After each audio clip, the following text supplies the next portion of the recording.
So, kung ano yung napipili ko habang blindfolded ako, ibig sabihin nun, yun yung kakainin ko. Ha? Basta, kung ano mapipili ko, sa ano dito mapili ko kasi nagda-diet ako. Kasi manggaman lang, ha?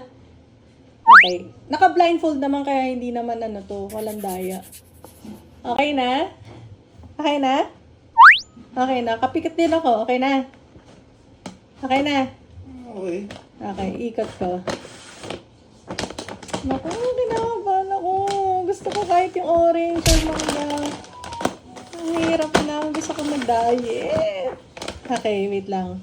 Okay na? Na-shuffle ko na maigi? Okay na? Love, okay na? Na-shuffle ko na. Oo. Wait lang. Tingnan natin. Okay na. Kinakabahan ako. Wait lang.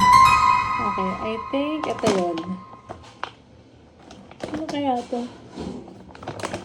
Oh! Gusto ko pa naman mag-diet!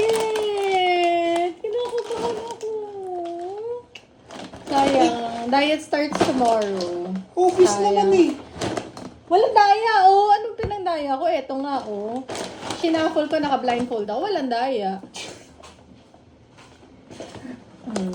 Chips tayo ngayon. Gulo mo?